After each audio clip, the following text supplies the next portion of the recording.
वाहिगुरू जी का खालसा वाहिगुरू जी की फतेह। TV84 ਦੇ ਸਾਰੇ ਦਰਸ਼ਕ ਤੇ ਸਰੋਤੇ ਜਿਹੜੇ ਇਸ ਵਕਤ ਸਾਡੇ ਨਾਲ ਨਾਰਥ ਅਮਰੀਕਾ ਦੇ ਵਿੱਚੋਂ ਜੁੜੇ ਹੋਏ ਆ ਜਾਂ ਫਿਰ ਸੋਸ਼ਲ ਮੀਡੀਆ ਦੇ ਰਾਹੀਂ ਸਾਨੂੰ ਦੁਨੀਆ ਭਰ ਦੇ ਵਿੱਚ ਦੇਖ ਰਹੇ ਆ, ਉਹਨਾਂ ਸਾਰਿਆਂ ਦਾ ਮੈਂ ਅਮਰਵੀਰ ਸਿੰਘ ਅੱਜ ਇਸ ਪ੍ਰੋਗਰਾਮ ਦੇ ਵਿੱਚ ਤਹਿ ਦਿਲੋਂ ਸਵਾਗਤ ਕਰਦਾ।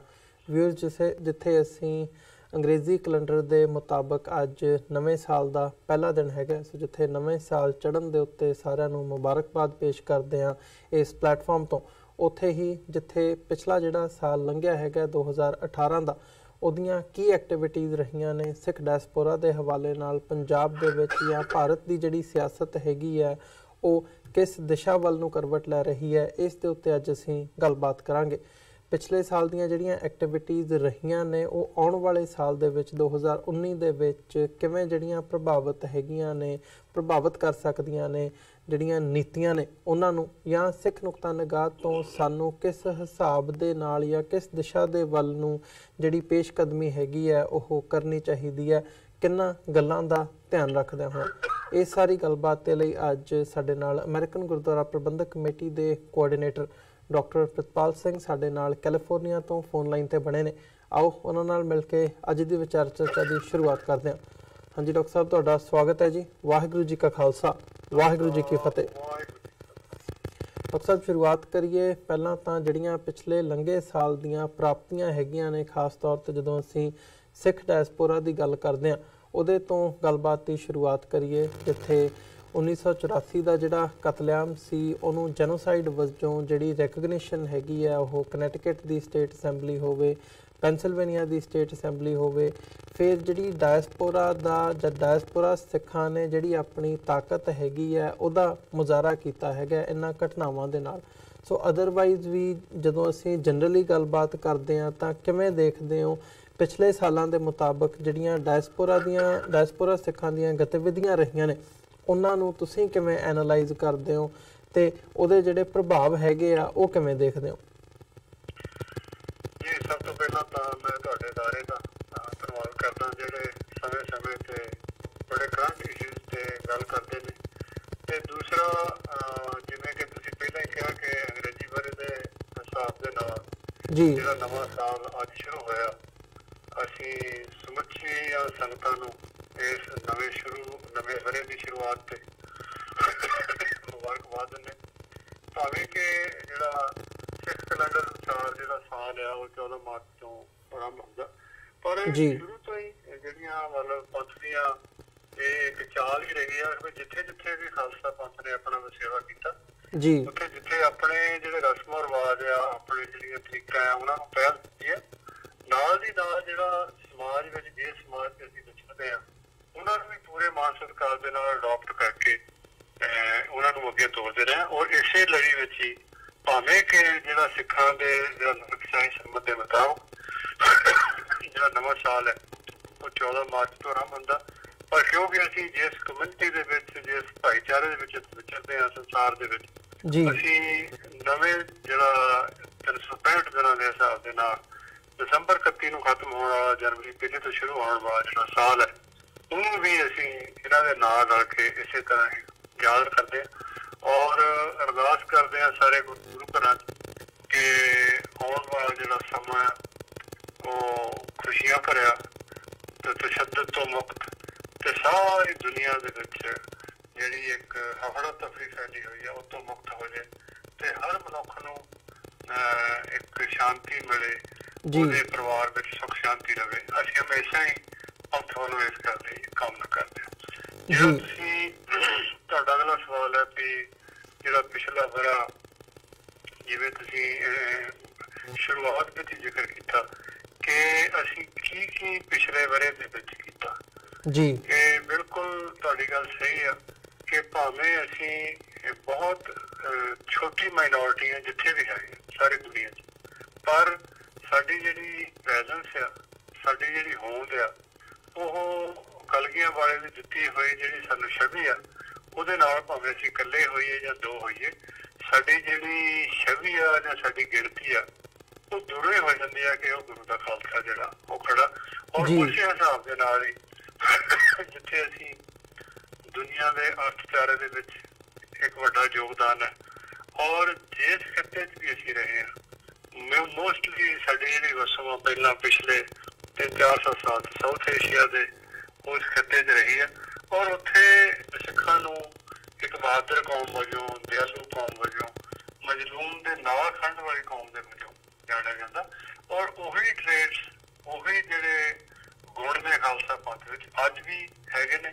ਜਿੱਥੇ ਅਸੀਂ ਮਜਲੂਮ ਦੇ ਨਾਲ ਖੜੇ ਹੁੰਦੇ ਹਾਂ, ਉੱਥੇ ਅਸੀਂ ਆਪਣੀ ਰਾਖੀ ਕਰਨ ਦੇ ਸਮਰੱਥ ਵੀ ਹਾਂ ਔਰ ਆਪਣੀਆਂ ਜਿਹੜੀਆਂ ਰਹੁ ਰੀਤਾਂ ਉਹਨਾਂ ਨੂੰ ਅੱਗੇ ਚਲਾਉਣ ਦੇ ਵਿੱਚ ਸਮਰੱਥ ਵੀ ਹਾਂ। ਔਰ ਪਿਛਲੇ ਸਮੇਂ ਵਿੱਚ ਜਿਵੇਂ ਅਸੀਂ ਜੇ ਅਮਰੀਕਾ ਦੀ ਗੱਲ ਹੀ ਕਰੀਏ, ਕਿ ਆਪਣੀ ਅਸੀਂ ਹੋਂਦ ਨੂੰ ਅੱਗੇ ਲਿਜਾਣ ਵਾਸਤੇ, ਜਾਣ ਪਛਾਣ ਵਧਾਉਣ ਵਾਸਤੇ ਸਿੱਖ ਕਾਕਸ ਵੱਲੋਂ, ਜਿਹੜਾ ਕਿ ਆਲਮੋਸਟ 50 ਮੈਂਬਰ ਇਹ ਸਿੱਖ ਕਾਕਸ ਦੇ ਵਿੱਚ ਅਮਰੀਕਾ ਦੇ ਵਿੱਚ, ਉਹਦੇ ਵਿੱਚ ਅਸੀਂ ਸਿੱਖ ਨਸਲਕੁਸ਼ੀ ਦੇ ਵਿਸ਼ੇ ਨੂੰ ਲੈ ਕੇ ਯੂਨਾਈਟਿਡ ਨੇਸ਼ਨ ਦੇ ਨਾਲ ਰਲ ਕੇ 2 ਬਰੀਫਿੰਗਸ ਕਾਂਗਰਸ ਵਿੱਚ ਕਰਾਈਆਂ, ਜਿਹਨੂੰ ਕਿ ਪ੍ਰੀਵੈਂਸ਼ਨ ਆਨ ਜੈਨੋਸਾਈਡ ਦੇ ਜਿਹੜੇ ਪ੍ਰੋਗਰਾਮਾਂ ਡੀਐਨ ਨੇ ਉਹਨਾਂ ਨੇ ਪਾਰਟੀਸਪੇਟ ਕੀਤਾ।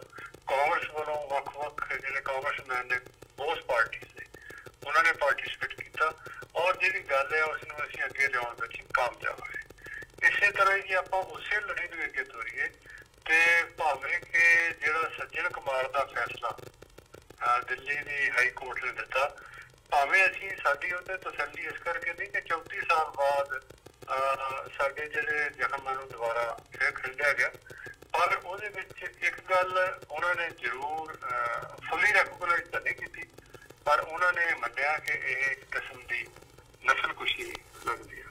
ਤਾਂ ਮੈਂ ਸਮਝਦਾ ਜਿਹੜੀ ਪਿਛਲੇ ਸਮੇਂ ਵਿੱਚ ਸਿੱਖਸ ਫਾਰ ਜਸਟਿਸ ਨੇ, ਬਾਕੀ ਹੋਰ ਜਥੇਬੰਦੀਆਂ ਨੇ, ਸਿੱਖ ਕਾਕਸ ਨੇ, ਇਹ ਜਿੰਨੀਆਂ ਵੀ ਡਾਇਸਪੋਰਾ ਜਥੇਬੰਦੀਆਂ ਨੇ, ਚਾਹੇ ਉਹ ਅਮਰੀਕਾ 'ਚ ਨੇ, ਕੈਨੇਡਾ 'ਚ ਨੇ, ਇੰਗਲੈਂਡ 'ਚ ਨੇ, ਉਹਨਾਂ ਦੀ ਲਗਾਤਾਰ ਕੋਸ਼ਿਸ਼ ਤੇ ਲਗਾਤਾਰ ਮਿਹਨਤ ਕਰਕੇ ਇਹ ਜਿਹੜੀਆਂ ਗੱਲਾਂ ਹੁਣ ਇਹ ਸਾਹਮਣੇ ਆਉਣੀਆਂ ਸ਼ੁਰੂ ਹੋ ਗਈਆਂ।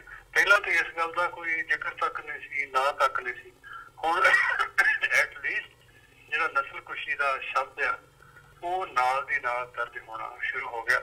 ਮੈਂ ਸਮਝਦਾ ਪਿਛਲੇ ਸਮੇਂ ਦੇ ਵਿੱਚ, ਸਾਲ ਘੱਟ ਤੋਂ ਘੱਟ 1 ਸਾਲ ਦੇ ਵਿੱਚ, ਔਰ ਪਿਛਲੇ ਸਮੇਂ ਇਹ ਸਿੱਖਾਂ ਦੀ ਇੱਕ ਵੱਡੀ ਪ੍ਰਾਪਤੀ ਹੈ ਕਿ ਕੋਈ ਵੀ ਸਿਆਸੀ ਹੋਂਦ ਤੋਂ ਬਿਨਾਂ ਸਾਡੇ ਕੋਈ ਕਿਸੇ ਵੀ ਮੁਲਕ 'ਚ ਸਾਡੀ ਆਪਣੀ ਕੋਈ ਇਸ ਤਰ੍ਹਾਂ ਸਰਕਾਰ ਨਹੀਂ, ਸਾਡਾ ਕਿਤੇ ਇੰਨਾ ਰੋਹ ਦਾਬ ਨਹੀਂ, ਜ਼ੋਰ ਨਹੀਂ, ਪਰ ਜਿੰਨੇ ਜੋਗੇ ਵੀ ਸਿੱਖ ਜਿੱਥੇ ਜਿੱਥੇ ਬੈਠੇ ਹੋਏ ਨੇ ਉਹਨਾਂ ਦੀਆਂ ਲਗਾਤਾਰ ਕੋਸ਼ਿਸ਼ਾਂ ਕਰਕੇ ਅਸੀਂ ਇਹ ਗੱਲ ਦੁਨੀਆ ਦੇ ਸਾਹਮਣੇ ਰੱਖਣ ਵਿੱਚ ਅਤੇ ਖਾਸ ਕਰਕੇ ਜਿਹੜੇ ਪ੍ਰਭਾਵਿਤ ਹਲਕੇ ਨੇ ਉਹਨਾਂ ਵਿੱਚ ਇਹ ਮਨਾਉਣ ਵਿੱਚ ਕਾਮਯਾਬ ਹੋਏ ਆ ਕਿ ਸਿੱਖ ਨਸਲਕੁਸ਼ੀ ਵੀ ਹੋਈ ਆ ਔਰ ਇਹਦੇ ਤੇ ਬਕਾਇਦਾ ਗੱਲਬਾਤ ਹੋਣੀ ਚਾਹੀਦੀ ਹੈ। ਜੀ ਬਿਲਕੁਲ ਡਾਕਟਰ ਸਾਹਿਬ, ਜਿਵੇਂ ਤੁਸੀਂ ਗੱਲ ਕੀਤੀ ਹੈ ਕਿ ਬਕਾਇਦਾ ਇਹਦੇ ਤੇ ਗੱਲਬਾਤ ਹੋਣੀ ਚਾਹੀਦੀ ਹੈ ਤੇ ਗੱਲ ਉਸ ਪਾਸੇ ਨੂੰ ਤੁਰ ਵੀ ਰਹੀ ਹੈ, ਤੇ ਇਹਦੇ ਤੇ ਭਾਰਤ ਸਰਕਾਰ ਦੇ ਜਿਹੜੇ ਰਿਐਕਸ਼ਨਸ ਹੈਗੇ ਆ ਉਹ ਦੱਸਦੇ ਆ, ਜਿਵੇਂ ਉਹਨਾਂ ਵੱਲੋਂ ਵਿਰੋਧ ਕੀਤਾ ਗਿਆ ਇਹਨਾਂ ਕਦਮਾਂ ਦਾ,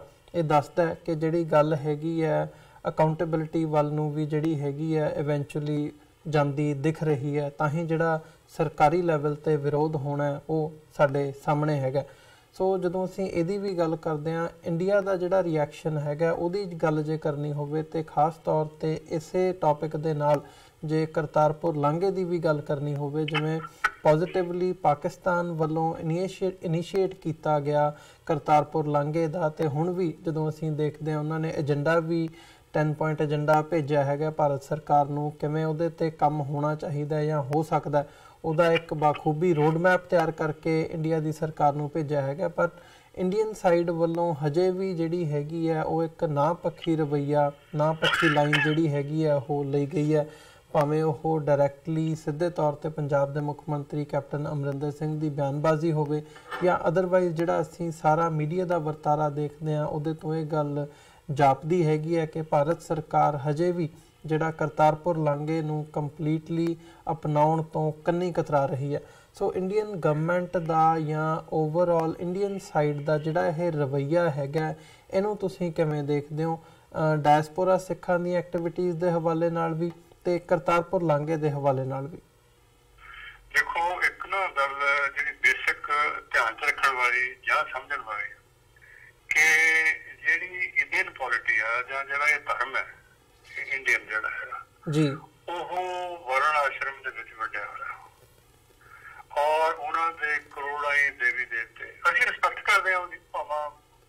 ਕਈ ਕਰੋੜ ਹੋਣ, ਉਹ ਜਿਸ ਤਰ੍ਹਾਂ ਜਿਸ ਢੰਗ ਨਾਲ ਵੀ ਪੂਜਾ ਕਰਨੀ ਚਾਹੁੰਦੇ ਆ, ਆਪਣਾ ਮੰਨਣਾ ਚਾਹੁੰਦੇ ਆ, ਸਾਨੂੰ ਉਹਦੇ 'ਚ ਕੋਈ ਇਤਰਾਜ਼ ਨਹੀਂ, ਉਹ ਸਤਿਕਾਰ ਕਰਦੇ ਹਾਂ ਅਸੀਂ, ਉਹ ਜਿੱਦਾਂ ਮਰਜ਼ੀ ਕਰ। ਪਰ ਮੁਸਲਮਾਨ ਔਰ ਸਿੱਖ ਇਹ ਇੱਕ ਰੱਬ ਦੀ ਹੋਂਦ ਨੂੰ ਮੰਨਣ ਵਾਲੀਆਂ ਦੋ ਕੌਮਾਂ। ਇਹ ਕਦੀ ਵੀ ਜਿਹੜੀ ਇੰਡੀਅਨ ਪੋਲਿਟੀ ਆ ਉਹਨੇ ਇਹ ਗੱਲ ਤਸਲੀਮ ਨਹੀਂ ਕੀਤੀ ਕਦੀ ਵੀ ਕਿ ਇਹ ਦੋਨੇ ਹੀ ਜਿਹੜੀਆਂ ਕੌਮਾਂ ਹੈਗੀਆਂ ਉਹ ਇਕੱਠੀਆਂ ਹੋ ਕੇ ਬੈਠ ਸਕਣ। ਔਰ 40 ਜਿਹੜੀ ਦੇਸ਼ ਦੀ ਵੰਡ ਦਾ ਵੀ ਕਾਰਨ ਜੋ ਕੁਛ 1947 ਦੇ ਵਿੱਚ ਹੋਇਆ ਉਹ ਸਾਡੇ ਸਾਹਮਣੇ ਆ। ਉਹਦੇ ਵਿੱਚ ਕਿਸ ਤਰ੍ਹਾਂ ਮਾਰ ਧਾੜ ਹੋਈ ਆ, ਔਰ ਪੰਜਾਬ ਦਾ ਹੀ ਤੇ ਸਿੱਖਾਂ ਔਰ ਮੁਸਲਮਾਨਾਂ ਦਾ ਨੁਕਸਾਨ ਹੋਇਆ ਜੀ। ਇਸੇ ਤਰ੍ਹਾਂ ਹੀ ਜਿਹੜੇ ਉਸ ਸਮੇਂ ਦੇ ਵਿੱਚ ਇਹ ਕਿਹਨੇ ਕਰਵਾਇਆ, ਇਹਦੇ ਵਿੱਚ ਕਿਸੇ ਨੂੰ ਕੋਈ ਭੁਲੇਖਾ ਨਹੀਂ ਹੈਗਾ ਕਿ ਜਿਹੜਾ ਨੁਕਸਾਨ ਕੀਤਾ ਹੋਇਆ। ਫੇਰ ਵੀ ਕਿਉਂਕਿ ਸਾਡਾ 9 ਮਾਸ ਦਾ ਰਿਸ਼ਤਾ ਕਹਿ ਲਓ ਤੇ ਖੂਨ ਦੀ ਸਾਂਝ ਕਰਕੇ ਟਰਬੂਲੈਂਸ ਦੇ ਵਿੱਚੋਂ ਦੀ ਲੰਘ ਕੇ ਵੀ ਦੋਨੇ ਕੌਮਾਂ ਫਿਰ ਇਕੱਠੀਆਂ ਹੋਣੀਆਂ ਸ਼ੁਰੂ ਹੋਈਆਂ ਜੀ। ਜਿਹੜੀ ਇੰਡੀਅਨ ਪੋਲਿਟੀ ਆ ਉਹ ਕਦੀ ਵੀ ਇਹ ਗੱਲ ਬਰਦਾਸ਼ਤ ਨਹੀਂ ਕਰਦੀ ਜਾਂ ਉਹਨੂੰ ਇਹ ਸਿਖਾਉਂਦੀ ਨਹੀਂ ਕਿ ਸਿੱਖ ਔਰ ਮੁਸਲਮਾਨ ਇੱਕ ਪਲੇਟਫਾਰਮ ਤੇ ਆ ਕੇ ਬਹਿਣਗੇ। ਜਿਹੜਾ ਕਰਤਾਰਪੁਰ ਸਾਹਿਬ ਦਾ ਇਸ਼ੂ ਆ ਉਹ ਅੱਜ ਦਾ ਨਹੀਂ ਹੈਗਾ, ਮਤਲਬ ਐਟਲੀਸਟ ਪਿਛਲੇ 25 ਸਾਲ ਤੋਂ ਤਾਂ ਮੈਂ ਸਿੱਧੇ ਤੌਰ ਤੇ ਅਸੀਂ ਅਮਰੀਕਨ ਗੁਰਦੁਆਰਾ ਪ੍ਰਬੰਧਕ ਕਮੇਟੀ ਵੱਲੋਂ ਇਹਦੇ ਵਿੱਚ ਇਨਵੋਲਵ ਹੈ, ਔਰ ਹਰ ਇੱਕ ਡਿਵੈਲਪਮੈਂਟ ਦਾ ਅਸੀਂ ਅੰਦਰੋਂ ਦੇਖਿਆ ਕਿ ਕਿਸ ਤਰ੍ਹਾਂ ਹੋ ਰਹੀ ਹੈ। ਔਰ ਪਾਕਿਸਤਾਨ ਨੇ ਹਮੇਸ਼ਾ ਹੀ ਇਹ ਚਾਹਿਆ ਕਿ ਅਸੀਂ ਇਹ ਕੋਰੀਡੋਰ ਦੇਣ ਨੂੰ ਤਿਆਰ ਆ, ਇਹਦੀ ਬਕਾਇਦਾ ਗੱਲਬਾਤ ਹੋਣੀ ਚਾਹੀਦੀ। ਅਸੀਂ ਇਸ ਸੰਬੰਧ ਦੇ ਵਿੱਚ ਜਿੱਥੇ ਅਮਰੀਕਨ ਸਰਕਾਰ ਦੇ ਨਾਲ ਗੱਲ ਕੀਤੀ, ਪਾਕਿਸਤਾਨ ਦੇ ਸਰਕਾਰੀ ਗੈਰ ਸਰਕਾਰੀ ਜਾਂ ਇਲੈਕਟਡ ਅਫੀਸ਼ੀਅਲ ਸਾਰਿਆਂ ਨੂੰ ਅਸੀਂ ਗੱਲਬਾਤ ਕਰਕੇ ਉਹਨਾਂ ਵੱਲੋਂ ਹਮੇਸ਼ਾ ਹੀ ਜਿਹੜਾ ਸੀ ਕਿ ਹਾਂ ਪੱਖੀ ਹੁੰਗਾਰਾ ਰਿਹਾ। ਪਰ ਇੱਕ ਗੱਲ ਹੋਰ ਵੀ ਇੱਥੇ ਧਿਆਨ ਰੱਖਣ ਵਾਲੀ ਹੈ, ਜਿਹੜੇ ਲੋਕਾਂ ਨੇ ਉਸ ਸਥਾਨ ਦੇ ਦਰਸ਼ਨ ਕੀਤੇ ਹੋਣ, ਦੁਨੀਆ ਦੇ ਵਿੱਚ ਆਪਣੀ ਤਰ੍ਹਾਂ ਸਾਰੀ ਦੁਨੀਆ ਦੇ ਜੀ ਆਪਣੀ ਤਰ੍ਹਾਂ ਦਾ ਉਹ ਇੱਕੋ ਇੱਕ ਸਥਾਨ ਹੈ ਜਿੱਥੇ ਦੋਨਾਂ ਕੌਮਾਂ ਦੀ ਇੱਕ ਸਾਂਝ ਹੈ।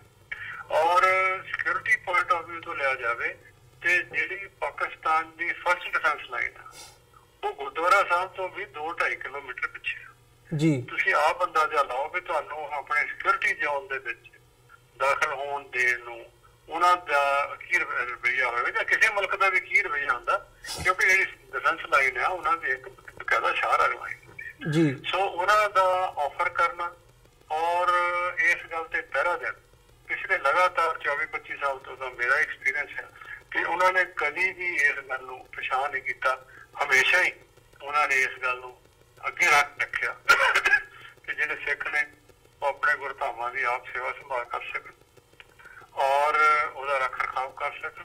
ਔਰ ਕੋਰੀਡੋਰ ਵੀ ਜਿਹੜਾ ਹੈਗਾ ਇਹ ਉਸੇ ਗੱਲ ਦਾ ਹੀ ਇਹ ਹਿੱਸਾ, ਜਿਹੜੀ ਪਿਛਲੇ ਦਿਨਾਂ 'ਚ ਪੰਜਾਬ ਦੀ ਅਸੈਂਬਲੀ ਨੇ ਇਹ ਮਤਾ ਪਾਸ ਕੀਤਾ ਕਿ ਅਸੀਂ ਜਿਹੜੀ ਲੈਂਡ ਹੈ ਉਹ ਸਵੈਪ ਕਰ ਲੈਂਦੇ ਹਾਂ। ਜੇ ਤੁਹਾਨੂੰ ਯਾਦ ਹੋਵੇ ਤੇ ਜਦੋਂ ਪਹਿਲੇ ਪਾਤਸ਼ਾਹ ਦਾ 500 ਸਾਲਾ ਆਗਮਨ ਪੁਰਬ ਸੀ, ਉਦੋਂ ਵੀ ਇੰਦਰਾ ਗਾਂਧੀ ਨੇ ਸਟੇਟਮੈਂਟ ਦਿੱਤੀ ਸੀ ਕਿ ਅਸੀਂ ਗੱਲਬਾਤ ਕਰਕੇ ਕੋਸ਼ਿਸ਼ ਕਰ ਰਹੇ ਹਾਂ ਕਿ ਜਿਹੜੀ ਲੈਂਡ ਦਾ ਤਬਾਦਲਾ ਉਹ ਕਰ ਲਿਆ ਜਾਵੇ ਤਾਂ ਕਿ ਜਿਹੜੀ ਗੁਰਦੁਆਰਾ ਸਾਹਿਬ ਦੀ ਲੈਂਡ ਇੱਧਰ ਆ ਜਾਵੇ ਔਰ ਸਿੱਖ ਇਹਦੇ ਦਰਸ਼ਨ ਕਰ ਸਕਣ। ਪਰ ਅਸੀਂ ਅਸੂਲੀ ਤੌਰ ਤੇ ਵੀ ਤੇ ਜ਼ਮੀਨੀ ਤੌਰ ਤੇ ਵੀ ਅਸੀਂ ਨਹੀਂ ਸਮਝਦੇ ਕਿ ਇਹ ਇੱਕ ਚੰਗਾ ਫੈਸਲਾ ਹੋਏਗਾ।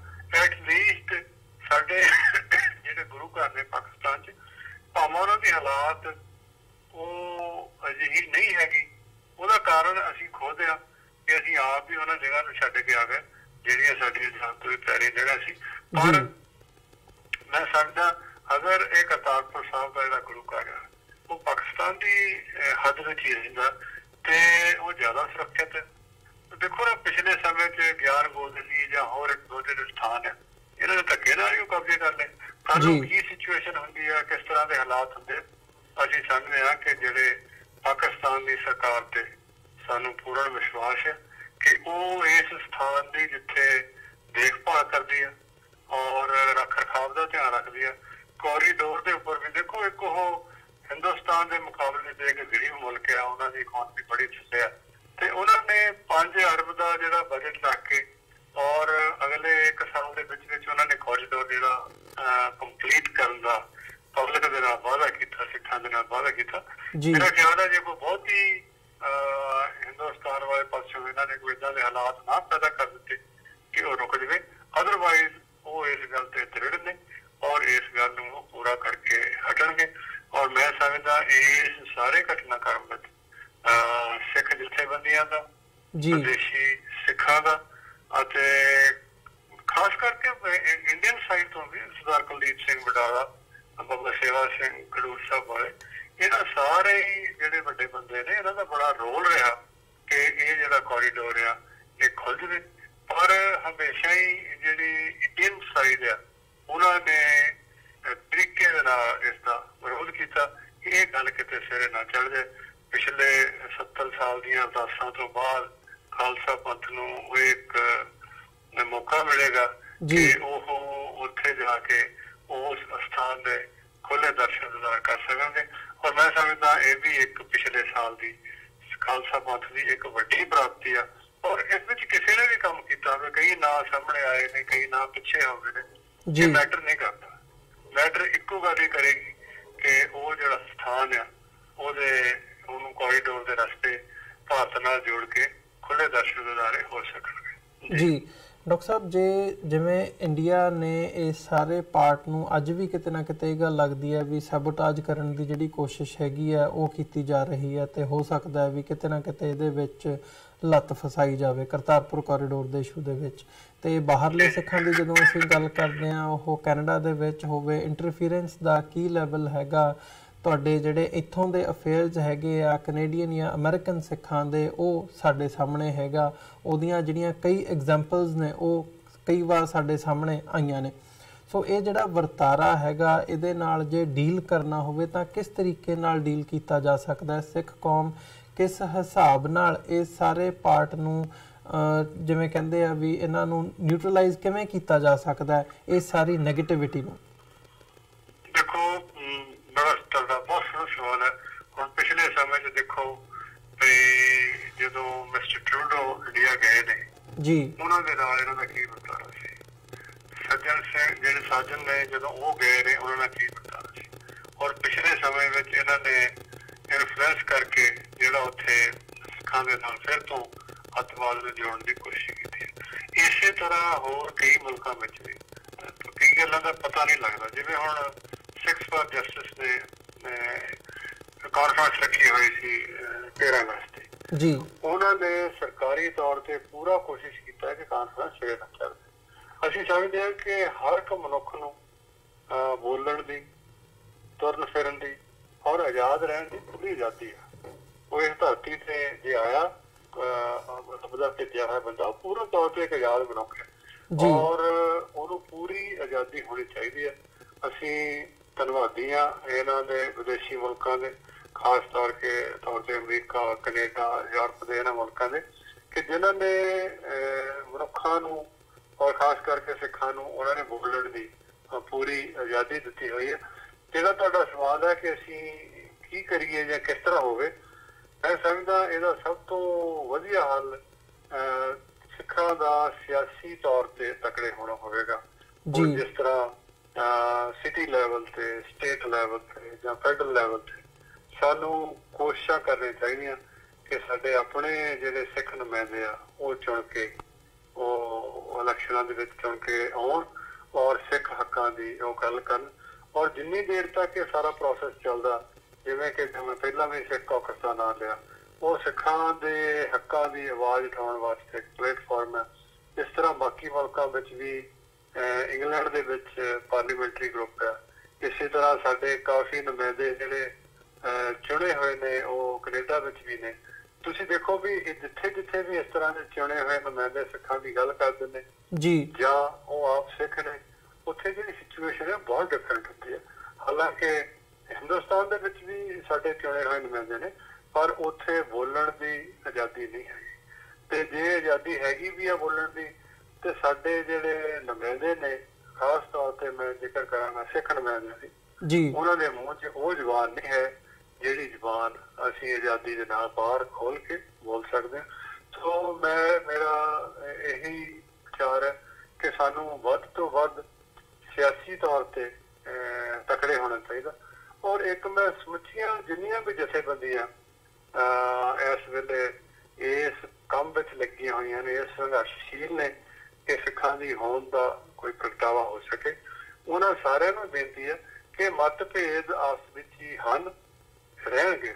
ਇਹਨਾਂ ਨੂੰ ਕਈ ਇੱਕਦਮ ਓਵਰਨਾਈਟ ਤੁਸੀਂ ਦੂਰ ਨਹੀਂ ਕਰ ਸਕਦੇ ਜੀ। ਪਰ ਇੱਕ ਗੱਲ ਸਾਡੇ 'ਚ ਕਾਮਨ ਹੈ ਕਿ ਅਸੀਂ ਸਿੱਖ ਹਾਂ, ਅਸੀਂ ਸਾਰੇ ਗੁਰੂ ਗ੍ਰੰਥ ਸਾਹਿਬ ਨੂੰ ਮੰਨਦੇ ਹਾਂ, ਔਰ ਸਾਡਾ ਜਿਹੜਾ ਐਫਰਟ ਆ ਉਹ ਜੁਆਇੰਟ ਭਾਵੇਂ ਨਾ ਹੋਵੇ, ਪਰ ਏਦਾਂ ਦੀ ਅਸੀਂ ਕੋਈ ਗੱਲ ਨਾ ਕਰੀਏ ਜਿਹੜਾ ਕਿ ਕੋਈ ਇੱਕ ਜਥੇਬੰਦੀ ਕਰਦੀ ਹੋਵੇ ਤੇ ਇਸ ਤਰ੍ਹਾਂ ਲੱਗੇ ਕਿ ਅਸੀਂ ਕਿਸੇ ਦੀਆਂ ਲੱਤਾਂ ਖਿੱਚ ਰਹੇ ਹਾਂ।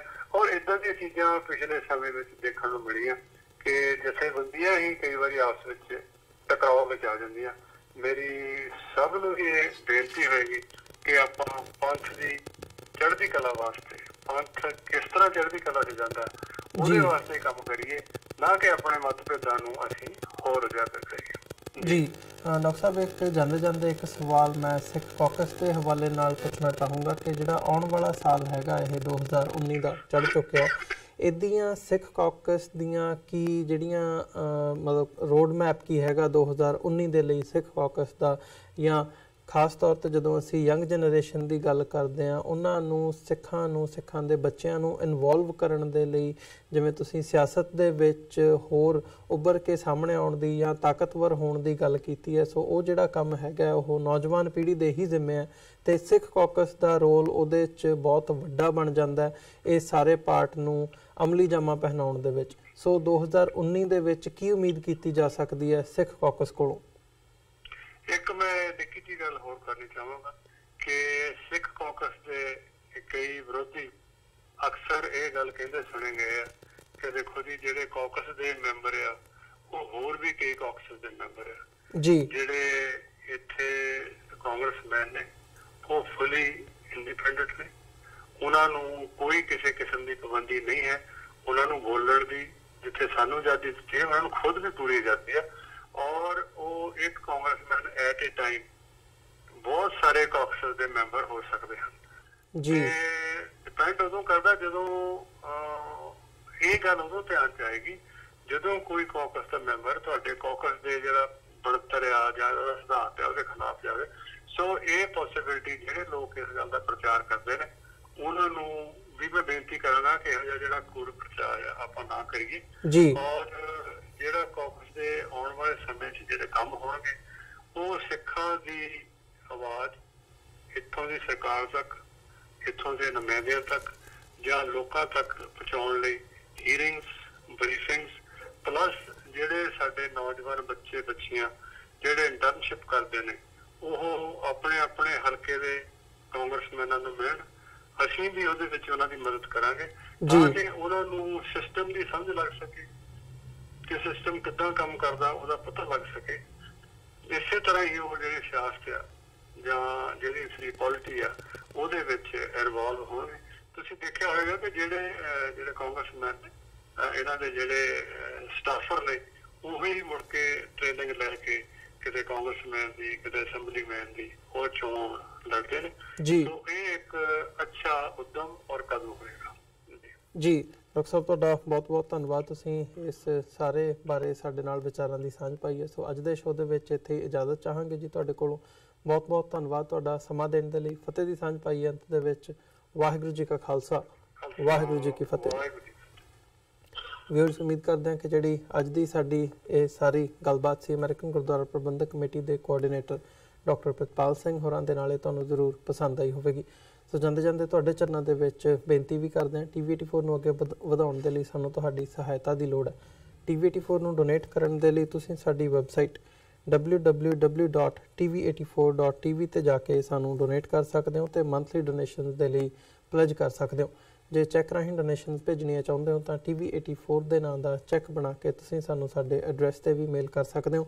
3601 37th ਐਵੇਨਿਊ, ਲੌਂਗ ਆਈਲੈਂਡ ਸਿਟੀ, ਨਿਊਯਾਰਕ 11101। ਵੈਬਸਾਈਟ ਇੱਕ ਵਾਰ ਫਿਰ ਦੱਸ ਦਿਆਂ www.tv84.tv। ਇਸੇ ਦੇ ਨਾਲ ਵਿਊਅਰਸ ਅਸੀਂ ਅੱਜ ਦੇ ਪ੍ਰੋਗਰਾਮ ਦੇ ਵਿੱਚ ਤੁਹਾਡੇ ਕੋਲੋਂ ਇੱਥੇ ਹੀ ਇਜਾਜ਼ਤ ਚਾਹਾਂਗੇ। ਦੁਬਾਰਾ ਫਿਰ ਕੱਲ੍ਹ ਨੂੰ ਤੁਹਾਡੇ ਨਾਲ ਮੁਲਾਕਾਤ ਹੋਵੇਗੀ। ਤਦ ਤੱਕ ਲਈ ਇਜਾਜ਼ਤ ਦਿਓ ਜੀ। ਵਾਹਿਗੁਰੂ ਜੀ ਕਾ ਖਾਲਸਾ, ਵਾਹਿਗੁਰੂ ਜੀ ਕੀ ਫਤਿਹ।